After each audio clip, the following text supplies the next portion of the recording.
नमस्कार, न्यूज के इकलौते फैमिली शो न्यूज की पाठशाला में आप सभी का बहुत स्वागत। मैं हूं सुशांत सिन्हा। ये वो पाठशाला जहां सबकी क्लास लगती है। सबसे पहले रोज की तरह आपको बता दूं कि आज पाठशाला में कौन कौन सा चैप्टर है और किस किस की क्लास लगने वाली है। नरेंद्र मोदी ने कौन सी गारंटी दे दी जो 2024 के पहले उन्हें 5 चुनाव जिता कर देगी, आज उसके बारे में बात। इसके अलावा इंडी गठबंधन और नरेंद्र मोदी दोनों मिलकर कांग्रेस और राहुल गांधी को निपटा रहे हैं क्या? ये क्यों कह रहा हूं, आज इसके बारे में भी आपके सामने खबरें रखूंगा। विपक्ष के बड़े नेता ने नरेंद्र मोदी को 10 में 8 नंबर क्यों दे दिए भाई? मोदी को हराने निकले हो और यहां 10 में 8 नंबर दे रहे हो, 80%। इसके अलावा पीएम मोदी का वो साइलेंट प्लान जिसकी गूंज कनाडा में सुनाई देगी, आज उसके बारे में बात होगी। खालिस्तानियों के हमदर्द जस्टिन ट्रूडो बेइज्जती का वर्ल्ड रिकॉर्ड बनाने वाले हैं क्या? पन्नू पर क्या एक्शन होने वाला है? क्या अगला नंबर पन्नू का है?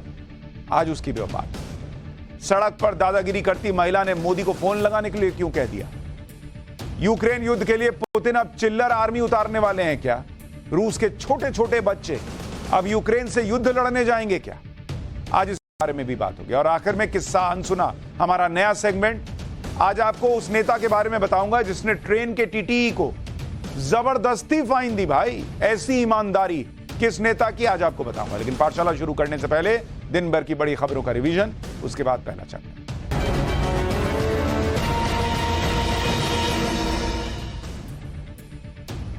अगले साल होने वाले लोकसभा चुनाव से पहले बीजेपी के मिशन साउथ को बड़ा झटका लगा है। एआईएडीएमके ने एनडीए गठबंधन से अलग होने का ऐलान कर दिया। एआईएडीएमके ने बीजेपी पर आरोप लगाया और अपने नेताओं को बदनाम करने का आरोप लगाया।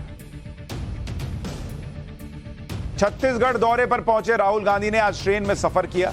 राहुल गांधी ने बिलासपुर से रायपुर तक करीब 120 किलोमीटर की दूरी ट्रेन में बैठकर तय की। इस दौरान राहुल ने ट्रेन में पैसेंजर से उनकी समस्याओं पर बात की।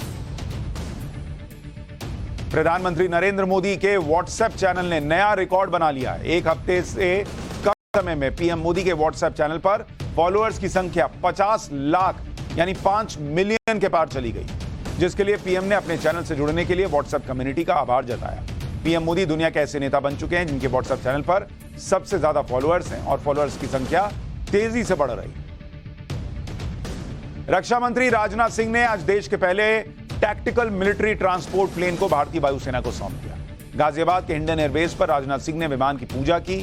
पूजा के बाद राजनाथ सिंह ने प्लेन की चाबी वायुसेना प्रमुख को सौंपी।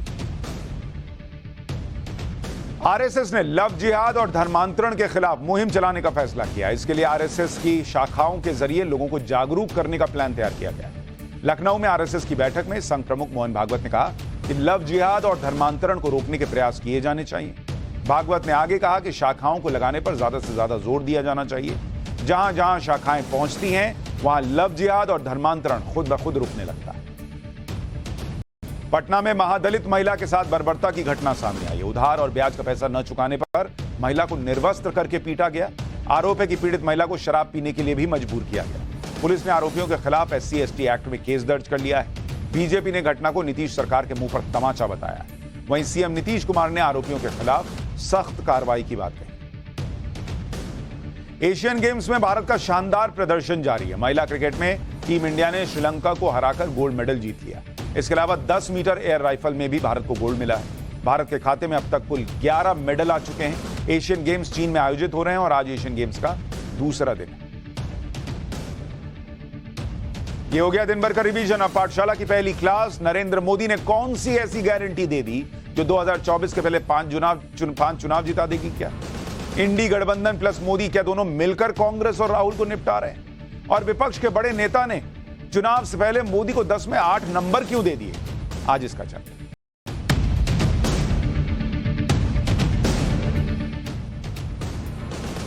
संसद के स्पेशल सेशन में ऐतिहासिक बिल पास करने के बाद प्रधानमंत्री नरेंद्र मोदी नए मिशन में ऑलरेडी लग चुके हैं और यह मिशन है 5 राज्यों का विधानसभा चुनाव। अगले 2 महीने में मध्य प्रदेश में, राजस्थान में, छत्तीसगढ़ में, तेलंगाना में और मिजोरम में चुनाव होंगे और इनमें से 2 राज्यों में कांग्रेस की सरकार है, छत्तीसगढ़ और राजस्थान में। 2 राज्यों में गैर कांग्रेस, गैर बीजेपी सरकार है और प्रधानमंत्री नरेंद्र मोदी ने अब इसे 2024 से पहले के बड़े चैलेंज के तौर पर अपने सामने एक लक्ष्य की तरह रख लिया। और खुद इन राज्यों में जाकर जी तोड़ मेहनत करने में जुट गए। क्योंकि आप देखिए कि आज ही उनकी दो रैलियां हुई। एक रैली भोपाल में हुई, दूसरी रैली जयपुर में हुई।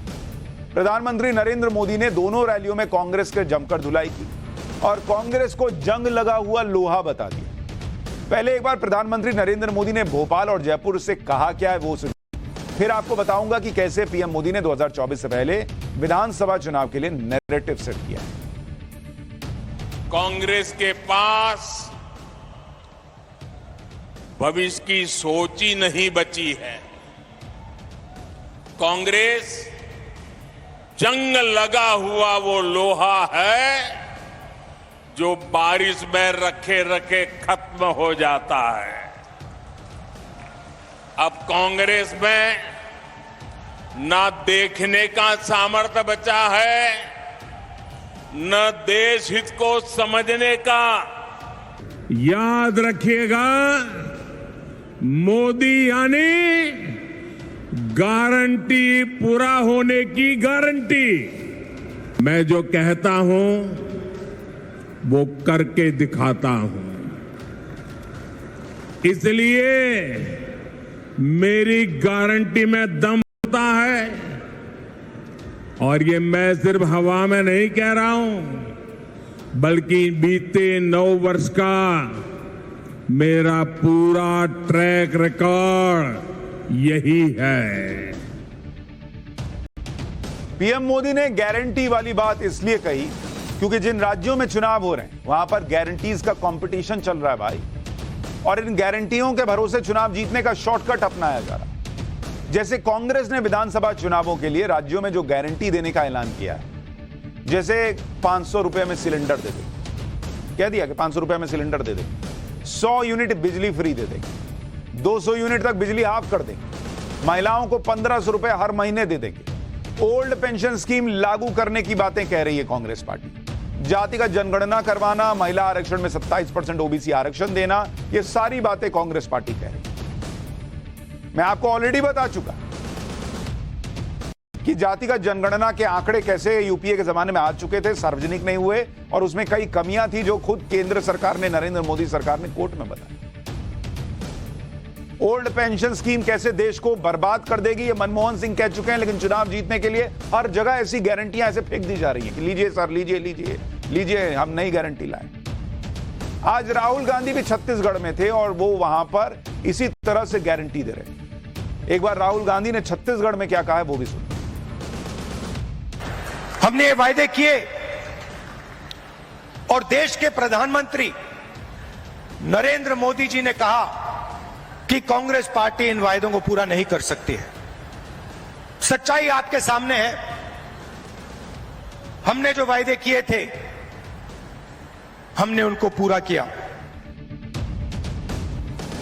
लेकिन गारंटीज के इस कंपटीशन में पीएम मोदी ने क्लियर कर दिया कि हर गारंटी की गारंटी कोई और नहीं बल्कि खुद नरेंद्र मोदी, क्योंकि उनका कहना है कि आप खुद देख लीजिए, 27 साल से महिला आरक्षण बिल अटका हुआ था, उसे किसने लागू कराया बिना शोर बिना हंगामे के? प्रधानमंत्री नरेंद्र मोदी। रिकॉर्ड टाइम में नई संसद बनाकर देश को किसने दे दिया और वहां स्पेशल सेशन से शुरुआत भी कर दी? नरेंद्र मोदी ने। अभी G20 का सफल आयोजन हुआ, चंद्रयान 3 की सफलता से भारत का नाम हो रहा है। इसके लिए सरकार से देश के वैज्ञानिकों को, देश के आगे ले जाने वाले लोगों को पूरा समर्थन किसने दिया? नरेंद्र मोदी कहते मैंने दिया। तो गारंटी तो मैं ही हुआ। फिर देश को 10वीं से 5वीं अर्थव्यवस्था बना दिया। अब तीसरी अर्थव्यवस्था बनाने की गारंटी ऑलरेडी नरेंद्र मोदी दे चुके हैं। गरीबों को सिलेंडर 400 रुपए सस्ता करके दिया। 75 लाख नए गैस कनेक्शन दिए जा रहे हैं। गरीबों को 5 लाख तक का मुफ्त इलाज देने वाली आयुष्मान योजना का तीसरा फेज शुरू हो चुका है। इसके अलावा गरीबी रेखा से ऊपर खींचकर रिकॉर्ड स्तर पर लोगों को लाया गया।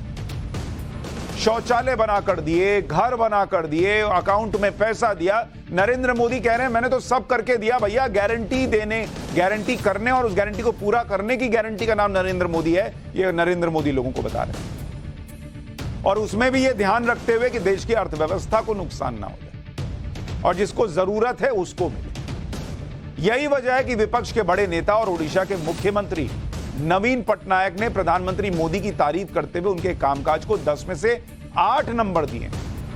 नवीन पटनायक विपक्ष के नेता हैं, लेकिन एक इंटरव्यू के दौरान नवीन पटनायक ने कहा कि मोदी सरकार ने विदेश नीति और कई अन्य मामलों में जो किया है उसकी वजह से वो नरेंद्र मोदी सरकार को 10 में से 8 रेटिंग देंगे। मतलब 80% नंबर दे रहे हैं विपक्ष के नेता। साथ ही इस सरकार में भ्रष्टाचार भी कम हुआ है, ये विपक्ष के बड़े नेता नवीन पटनायक मानते हैं। पीएम मोदी ने तो आज ये कह दिया कि कांग्रेस के पास अपना कोई विजन नहीं, कांग्रेस के पास अपनी कोई नीति नहीं। कांग्रेस ने तो नारों से लेकर नीतियों तक सब दूसरों को आउटसोर्स कर रखा है। कांग्रेस को एनजीओ और अर्बन नक्सल चला रहे हैं। सुनिए पीएम मोदी ने कैसे इस नेक्सस पर भी हमला किया। कांग्रेस ने अपनी सारी इच्छा शक्ति खो दी है। हम देखते हैं कि कुछ समय से कांग्रेस के जमीन से जुड़े नेता चुपचाप मुंह पर ताला लगाकर बैठ गए हैं। कांग्रेस पहले बर्बाद हुई, अब बैंकरप्ट हुई और अब कांग्रेस ने अपना ठेका दूसरों को दे दिया है। कांग्रेस को अब कांग्रेस के नेता नहीं चला रहे, अब कांग्रेस एक ऐसी कंपनी बन गई है, नारों से लेकर नीतियों तक हर चीज आउटसोर्स कर रही है। और ये ठेका किसके पास है जानते हैं? कांग्रेस का ठेका अब कुछ अर्बन नक्सलियों के पास है। कांग्रेस में अब अर्बन नक्सलियों की ही चल रही है। ये ग्राउंड पर कांग्रेस का हर कार्यकर्ता महसूस कर रहा है। इसलिए कांग्रेस जमीन पर भी लगातार खोखली हो रही है। यानी प्रधानमंत्री नरेंद्र मोदी ने कांग्रेस पर आज जबरदस्त हमले। उन्होंने कहा भाई इनको नेता चला ही नहीं रहे, इन्होंने तो सब कुछ आउटसोर्स कर दिया, दूसरे से करवा रहे हैं। प्रधानमंत्री मोदी का दावा है कि अब कांग्रेस को वो लोग चला रहे हैं जिन्हें राजनीति की समझ नहीं। राहुल गांधी का एक बयान सुनकर भी यही लग रहा है। एक कार्यक्रम में राहुल गांधी ने अपनी ही पार्टी का मनोबल गिरा दिया। विधानसभा चुनाव में जीत की भविष्यवाणी करते हुए राहुल गांधी ने कह दिया कि अभी हम संभवतः तेलंगाना में जीत रहे हैं।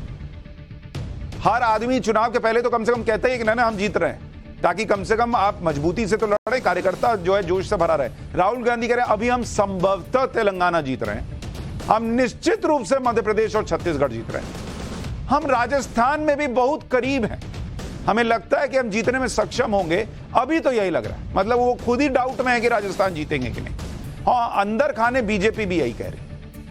राहुल गांधी के इस बयान ने राजस्थान के नेताओं को मुश्किल में डाल दिया, क्योंकि राहुल गांधी ने एमपी और छत्तीसगढ़ में कांग्रेस की जीत का तो पक्का दावा कर दिया, लेकिन राजस्थान में खुद ही डाउट क्रिएट कर रहे हैं और यह कह दिया कि राजस्थान में मुकाबला बहुत करीबी है। राजस्थान के मुख्यमंत्री अशोक गहलोत ने राहुल गांधी के बयान पर क्या जवाब दिया, एक बार सुनिए। राहुल जी ने छत्तीसगढ़ को मध्य प्रदेश को लेकर कहा है कि वहाँ तो हम लोग जीत रहे हैं और राजस्थान में हम जीत सकते हैं, जीत जाएंगे, टक्कर है, जीत जाएंगे। ठीक है, राहुल गांधी जी के उनकी भावनाओं को या उनके कमेंट को हम एक चैलेंज के रूप में स्वीकार कर रहे हैं, चुनौती के रूप में स्वीकार कर रहे हैं। राहुल गांधी ने हमें चुनौती दे दी है, आप जीत के बताओ। ठीक है, तो इस चुनौती को हम स्वीकार करते हैं। हमारे कार्यकर्ता, हमारे नेता सब एकजुट हैं।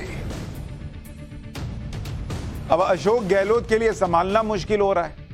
राहुल गांधी तो बोल के चले गए, अशोक गहलोत जो बेचारे जमीन पर मेहनत कर रहे हैं, अब वो किसी तरीके से लीपापोती कर रहे हैं कि राहुल गांधी जो कहे उसका क्या मतलब, क्योंकि तो कॉन्फिडेंट है कि भाई वो जीतेंगे, लेकिन राहुल गांधी कह के चले गए कि भाई हम टफ मुकाबला है राजस्थान में। अब एक मुद्दा अडानी का भी है, जिसे लेकर राहुल गांधी के तेवर बाकी कांग्रेस नेताओं को असहज कर देते हैं और राहुल गांधी इस मुद्दे को बिल्कुल छोड़ना नहीं चाहते, लेकिन कांग्रेस के बाकी नेताओं को इस मुद्दे में कोई दम ही नजर नहीं आ रहा, फिर वो इस पर बोलने से हिचक भी रहे हैं। इसलिए हमारे सूत्रों के मुताबिक राहुल गांधी की टीम ने कांग्रेस के ऐसे नेताओं को साफ संदेश दे दिया है कि अडानी के मुद्दे पर सबको खुलकर आना होगा। अभी सिर्फ राहुल गांधी और कुछ कांग्रेस के नेता ही पीएम मोदी और अडानी पर सवाल उठाते हैं। टीम राहुल की तरफ से कहा गया है कि ज्यादातर बड़े कांग्रेस के नेता अडानी के मुद्दे पर चुप रहते हैं, जबकि सबको मिलकर इस मुद्दे को उठाना होगा। सूत्रों के मुताबिक इसके अलावा महिला आरक्षण में ओबीसी आरक्षण का मुद्दा, जातीय जनगणना, महंगाई और बेरोजगारी को मुद्दा बनाने के लिए कह दिया गया। सूत्र बता रहे हैं कि राहुल गांधी ने इन्हीं मुद्दों पर ज्यादा आक्रामक होकर चुनाव लड़ने की वकालत की। आज भी राहुल गांधी ने छत्तीसगढ़ में अडानी के मुद्दे पर ही प्रधानमंत्री नरेंद्र मोदी को घेरा। बीजेपी छुपे छुपे रिमोट कंट्रोल दबाती है, नरेंद्र मोदी जी दबाते हैं। जैसे ही रिमोट कंट्रोल दबता है, एक तरफ अदानी जी को बंबई का एयरपोर्ट मिल जाता है, फिर से दबाते हैं, अदानी जी को रेलवेज का कॉन्ट्रैक्ट मिल जाता है, फिर दबाते हैं, इंफ्रास्ट्रक्चर मिल जाता है। हालांकि राहुल गांधी उस छत्तीसगढ़ में खड़े होकर बोल रहे थे जहां अडानी को क्या क्या नहीं मिला हुआ है, यह शायद उन्हें पता नहीं। लेकिन राहुल गांधी को अडानी के मामले में खुद उनके ही गठबंधन के साथी भी एक्सपोज कर रहे हैं। क्योंकि आप देखिए कि 2 दिन पहले ही शरद पवार न सिर्फ अडानी ग्रुप के गौतम अडानी के साथ दिखे, बल्कि दोनों ने मिलकर गुजरात में एक फैक्ट्री का उद्घाटन किया। यह उस फैक्ट्री के उद्घाटन की तस्वीर है जिसमें शरद पवार और गौतम अडानी साथ में रिबन काट रहे हैं। भाई, शरद पवार इस कार्यक्रम के लिए गौतम अडानी से मिलने अहमदाबाद गए और फिर फैक्ट्री का उद्घाटन किया। फैक्ट्री के उद्घाटन के बाद शरद पवार गौतम अडानी के घर गए, ऑफिस भी गए, और शरद पवार ने इस मुलाकात को कोई सीक्रेट नहीं रखा, सबके सामने फोटो खिंचा रहे। तो अगर अडानी नरेंद्र मोदी के दोस्त हैं तो शरद पवार क्या कर रहे हैं साथ में फीता काट के? या कांग्रेस शासित राज्यों में कहां से अडानी का इन्वेस्टमेंट लग रहा है? खुद सोशल मीडिया पर गौतम अडानी के साथ फैक्ट्री के उद्घाटन की तस्वीर पोस्ट की शरद पवार ने और बताया कि यह उनके लिए सम्मान की बात है कि उन्हें गौतम अडानी के साथ भारत की पहली लैक्टोफेरिन प्लांट के उद्घाटन का मौका मिला। मतलब अडानी के साथ खड़ा होना शरद पवार अपने लिए सम्मान की बात बता रहे, और राहुल गांधी अडानी अंबानी से आगे नहीं बढ़ते। यानी शरद पवार यह साफ मैसेज दे रहे हैं कि गौतम अडानी उनके लिए कोई मुद्दा नहीं है, और ना ही अपना गठबंधन या अपने गठबंधन के सहयोगियों की वजह से गौतम अडानी से दूरी बनाने वाले। अप्रैल में गौतम अडानी भी मुंबई में शरद पवार के घर उनसे मिलने जा चुके हैं। इस मुलाकात के कुछ ही दिनों बाद शरद पवार ने हिंडनबर्ग मामले में चुप्पी तोड़ते हुए गौतम अडानी का बचाव किया था। हिंडनबर्ग के मामले में वो जेपीसी बनाने के भी पक्ष में नहीं। हालांकि गौतम अडानी से शरद पवार की ताजा मुलाकात की वजह अभी साफ नहीं है, लेकिन यह मुलाकात ऐसे वक्त में हुई है जब राहुल गांधी अडानी के मुद्दे को इंडिया गठबंधन या इंडी गठबंधन का प्रमुख मुद्दा बनाना चाहते हैं। इंडिया गठबंधन का टकराव सिर्फ मुद्दों तक सीमित नहीं है, बल्कि लड़ाई पर्सनल होती जा रही है। बंगाल के कांग्रेस अध्यक्ष अधीर रंजन चौधरी बार बार ममता बनर्जी को निशाना बना रहे हैं। अधीर रंजन ने ममता बनर्जी के विदेश दौरे पर सवाल उठाते हुए पूछा है कि हमने सुना है कि ममता बनर्जी अपनी सैलरी नहीं लेती, वो अपना गुजारा किताबें और पेंटिंग बेचकर चलाती हैं। तो आप कैसे मैड्रिड के लग्जरी होटल में रुकी जहां एक दिन का किराया 3 लाख रुपए है? ममता बनर्जी को बताना चाहिए विदेशी दौरों पर उन्होंने कितना पैसा खर्च किया, किन उद्योगपतियों को वो अपने साथ विदेशी दौरे पर लेकर गई हैं। ये तो हाल हो रखा है इंडी गठबंधन का। शरद पवार अडानी के साथ, ममता बनर्जी कहां से पैसा ला रही हैं पूछ रहे हैं अधीर रंजन चौधरी। आम आदमी पार्टी और कांग्रेस के बीच क्या चल रहा है आपको बता ही चुका। बंगाल में तो कांग्रेस और ममता बनर्जी की ऐसी लड़ाई है कि बड़े बड़े मुद्दे तो बहुत दूर की बात, कांग्रेस ऐसा कोई भी मुद्दा नहीं छोड़ती जिस पर ममता बनर्जी को घेरा जा सके। कांग्रेस ने आज डेंगू के मुद्दे पर भी ममता बनर्जी सरकार के खिलाफ प्रदर्शन किया। कोलकाता में कांग्रेस कार्यकर्ताओं ने मच्छरदानी लेकर प्रदर्शन किया और ममता सरकार को घेरा। अब डेंगू क्या डंक मारेगा? ये इंडी गठबंधन में सब एक दूसरे को लगे हैं। झगड़ा सिर्फ कांग्रेस और टीएमसी नेताओं के बीच ही नहीं चल रहा, बल्कि इंडी गठबंधन में कांग्रेस और आम आदमी पार्टी के नेता भी आमने सामने। कांग्रेस के नेता नवजोत सिंह सिद्धू ने कहा है कि आम आदमी पार्टी माफिया को खत्म करने और नई व्यवस्था बनाने के लिए आई थी, लेकिन आम आदमी पार्टी जो सिस्टम को बदलना चाहती थी अब उसी सिस्टम की मैनेजर इन चीफ है। इसके अलावा जब पंजाब के राज्यपाल ने पंजाब सरकार से राज्य के बढ़ते कर्ज पर जवाब मांगे तो कांग्रेस ने भी राज्यपाल के सुर में सुर मिला दिया। और यह कह दिया कि पंजाब पर 50,000 करोड़ रुपए का कर्ज है और केजरीवाल चुनाव प्रचार के दौरान कह रहे थे कि पैसे का पूरा इंतजाम उन्होंने कर लिया है, इसलिए अब पंजाब सरकार बताए कि कर्ज की स्थिति का सामना राज्य क्यों कर रहा है। ना तो केजरीवाल साहब का ना भगवंत मान का, ये जो हमारा पंजाब का 3 करोड़ टैक्स पेयर है ये उनकी जेब से जाता है और फर्दर हमारी जो जनरेशन है, हमारे बच्चे हैं, उनको पे करना पड़ेगा। तो मैंने कहा इसकी ऑडिटिंग स्पेशल ऑडिट करवाई जाए ऑडिटर जनरल ऑफ पंजाब से। आपको पता है एक auditor general government of India में होता है, फिर हर स्टेट में एक एक ऑडिट जनरल सेंट्रल गवर्नमेंट का एक ऑफिस खोला है। इससे पहले भी उनको मैंने कुछ और इश्यूज पर चिट्ठी लिखी है। ये मैंने कहा स्पेशल ऑडिट करवाएं, कम से कम हमें पता चले कि ये जो पैसा है इस्तेमाल कहां हो रहा है। इधर विपक्ष को एकजुट करने वाले नीतीश कुमार को लेकर ही यह चर्चा जोर पकड़ने लगी है कि वो दोबारा एनडीए में आ सकते हैं। नीतीश कुमार आज पटना में दीनदयाल उपाध्याय की जयंती समारोह में शामिल होने गए। हालांकि उनके साथ तेजस्वी यादव भी थे, लेकिन इसके बीच ही नीतीश कुमार को लेकर बहुत चर्चा होने लगी। बाद में नीतीश कुमार ने इन खबरों को खारिज कर दिया और कहा कि फालतू बात करते हो। ऐसा लग रहा है कि नीतीश कुमार बार बार टेस्ट ले रहे हैं कि ऐसी खबरों पर रिएक्शन क्या आता है। हालांकि बीजेपी ने साफ किया हुआ है कि नीतीश कुमार नाक भी रगड़ेंगे तो भी वापस नहीं लेने वाले। लेकिन कई बार ऐसा चर्चा में आता है कि शायद ऐसे खबरें उड़ाई जाती हैं कि जरा फील पता चले कि उधर वाला सेटिंग गेटिंग के लिए तैयार है कि नहीं। एक बार नीतीश कुमार को सुनिए कि उन्होंने खुद के बारे में चल रही अटकलों पर क्या कहा। आ रहा है एनडीए का बटन है, लगाओ आपका चर्चा चल रही है। क्या फालतू बात चर्चा चल रही है सर। छोड़िए ना भाई, इसको क्या चर्चा करते रहना है। आप जान रहे हैं हम कितना बात अपोजिशन को एकजुट करने को हम लगे रहे। आप कितना बड़ा उपलब्धि हो रही है, आप कितना बड़ा काम हो रहा है, और कौन क्या करता रहता है उससे हमको क्या नजर है। विपक्ष की मुसीबत सिर्फ विपक्ष के अंदर के लोग ही नहीं है, बल्कि विपक्ष के लिए ओवैसी जैसे नेता भी बड़ी मुसीबत बन रहे। ओवैसी लगातार कांग्रेस पर हमले बोल रहे हैं और इस बार तो उन्होंने राहुल गांधी को चैलेंज दे दिया कि राहुल गांधी वायनाड से नहीं बल्कि हैदराबाद से चुनाव लड़कर दिखाएं। साफ तौर पर यह मुस्लिम वोटों की लड़ाई है, क्योंकि मुस्लिम वोटों पर ओवैसी लगातार अपनी दावेदारी पेश कर रहे हैं। सुनिए ओवैसी ने कैसे राहुल गांधी को चैलेंज दिया है। अरे मैं तो तुम्हारे लीडर से कहूंगा कि अब की बार वायनाड नहीं हैदराबाद से मुकाबला करो मेरा।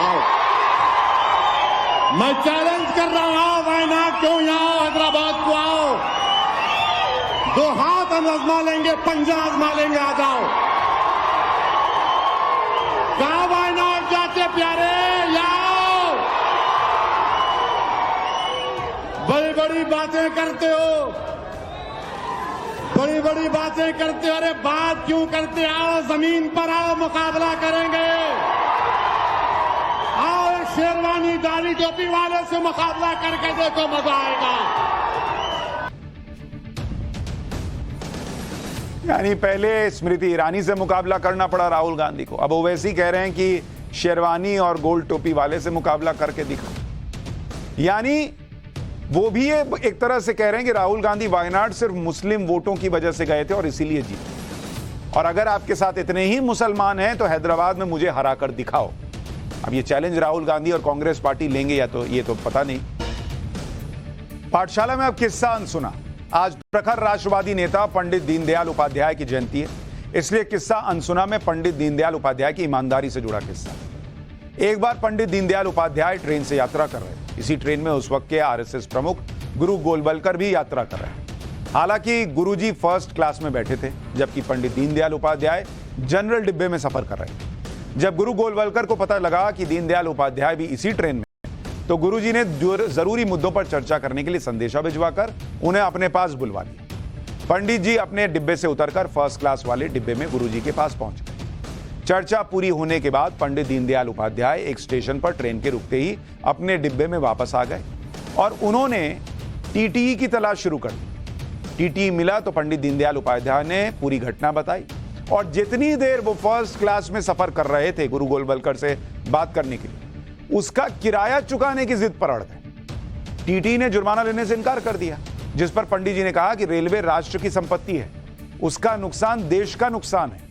जिसके बाद टीटीई ने फर्स्ट क्लास का 2 घंटे का किराया जोड़ा और फिर पंडित दीनदयाल उपाध्याय ने उस रकम का भुगतान किया। ये थे पंडित दीनदयाल उपाध्याय की ईमानदारी और उनकी देश के लिए समर्पण की भावना।